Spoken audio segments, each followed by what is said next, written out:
Halo guys, perkenalkan nama saya Sulfar Lufayat dengan NIM 240404045. Nah, dalam video ini saya akan menjelaskan tentang materi yang saya buat terkait perkembangan peserta didik.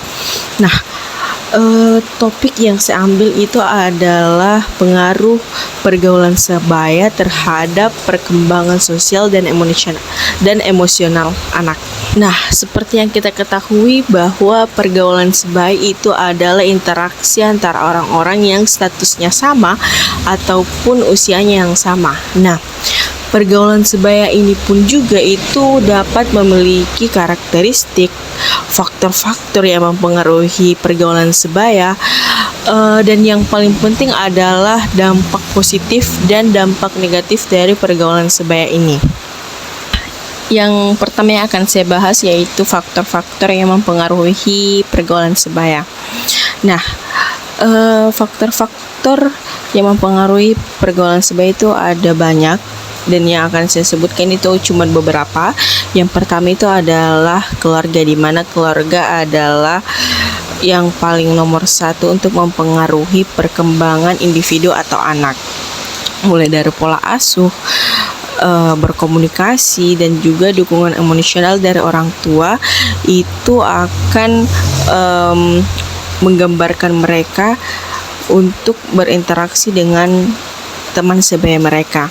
Nah, yang kedua itu adalah sekolah, di mana rata-rata pada usia remaja itu mereka menghabiskan waktu mereka di sekolah dengan teman sebaya mereka.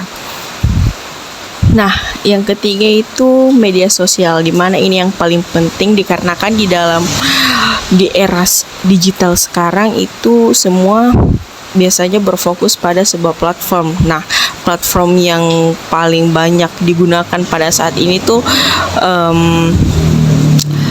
TikTok, Instagram, maupun X. Tetapi biasanya pada generasi Z itu atau generasi alpha biasanya itu menggunakan aplikasi TikTok. Nah, di media sosial ini itu banyak pergaulan sebaya atau teman sebaya mereka yang berinteraksi secara virtual, di mana ini tuh biasanya juga menimbulkan faktor yang biasanya itu ada cyberbullying atau tekanan. Nah, yang saya akan bahas selanjutnya itu adalah karakteristik pergaulan sebaya. Nah, karakteristik pergaulan sebaya ini pun juga itu ada beberapa. Yang pertama itu ada kesamaan usia, di mana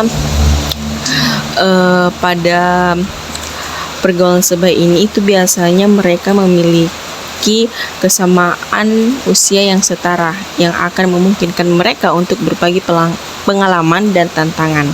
Nah, yang kedua itu minat dan hobi yang sama, di mana biasanya itu yang memiliki minat dan hobi yang sama seperti seni, olahraga, ataupun akademik, itu biasanya mereka berkumpul untuk saling berbagi pengalaman.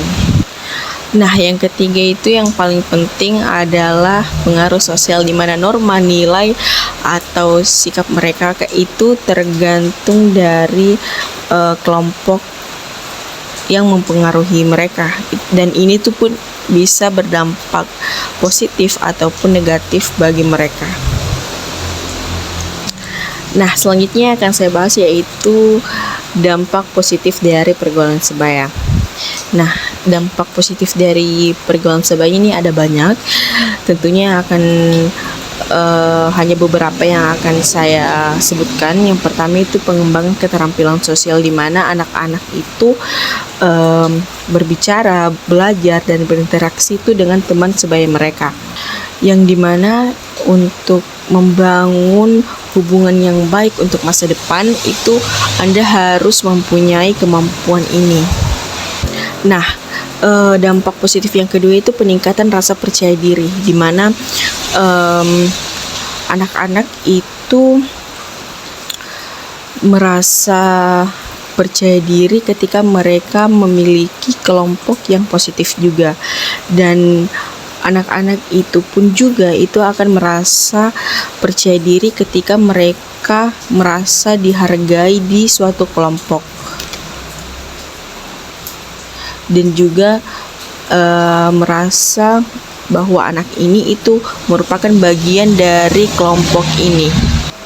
Nah, yang ketiga itu ada empati dan pengertian, di mana pergaulan itu juga itu akan membantu anak-anak untuk mengerti isi hati orang lain atau isi perasaan orang lain. Nah, selanjutnya saya akan bahas yang tak kalah penting. Pastinya ketika ada positif, pastinya negatif juga ada. Nah, pengaruh negatif dari pergaulan sebaya itu pun juga ada beberapa. Yang pertama itu ada tekanan teman sebaya, di mana ketika anak sudah merasa tidak cocok di suatu kelompok, dan ketika kelompok ini tuh sudah menyimpang seperti merokok, minum alkohol, ataupun hal yang negatif, itu biasanya anak-anak merasa tertekan pada suatu kelompok tersebut.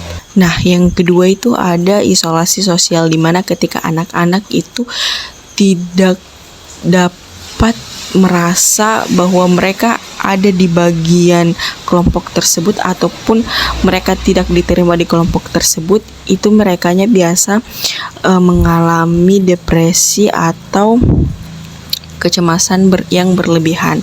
Dan yang ini tuh akan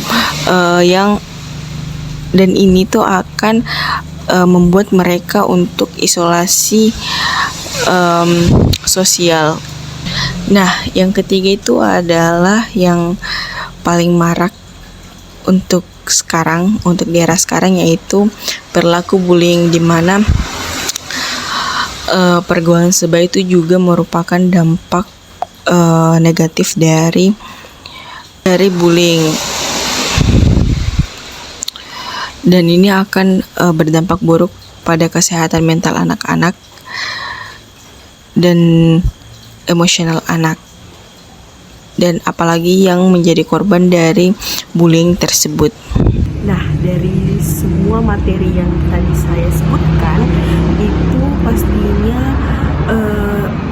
berkaitan dengan peran layanan bimbingan konseling, dan pastinya ada tugas konselor untuk menangani masalah tersebut. Nah, yang pertama itu adalah pendidikan keterampilan sosial, di mana konselor itu harus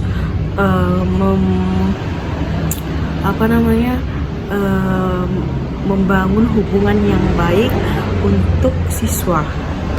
Nah, yang kedua itu adalah pendampingan emosional, di mana konselor itu harus membantu anak yang bagi kesulitan atau sedang menghadapi masalah tentang pergaulan sebaya mereka. Nah, yang ketiga itu ada intervensi dalam kasus bullying, di mana konselor itu harus memberikan dukungan kepada korban dan memberikan pemahaman kepada pelaku untuk tidak tidak melakukan hal tersebut lagi.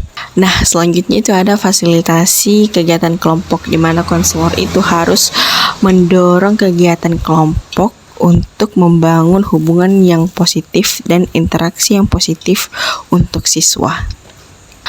Nah, selanjutnya itu juga ada konseling individu, di mana ketika anak atau individu yang merasa kesulitan dari kelompok atau pergaulan sebaya mereka, itu dapat kita atasi atau memberikan cegahan, dan juga menemukan solusi untuk mereka dan meningkatkan kepercayaan diri mereka. Nah, selanjutnya itu ada kolaborasi antara orang tua dan pendidik, di mana ini akan menciptakan lingkungan yang mendukung untuk individu tersebut. Nah, selesai sudah penjelasan dari materi saya. Pastinya ada kesimpulan yang dapat disimpulkan dari materi yang saya sampaikan tadi, di mana pergaulan sebaya itu sangat mempengaruhi perkembangan sosial dan emosional anak, di mana interaksi yang negatif itu dapat menyebabkan isolasi sosial, tekanan dan juga perilaku yang menyimpang. Sedangkan interaksi yang positif itu pastinya akan memberikan hal atau dampak yang positif juga pada anak. Seperti meningkatkan kepercayaan diri, keterampilan sosial, dan juga empati. Nah, oleh karena itu bimbingan dan konseling sangat penting untuk membantu anak-anak yang sedang mengalami kesulitan atau masalah yang mereka hadapi. Itu saja dari saya, pamit undur diri, bye-bye.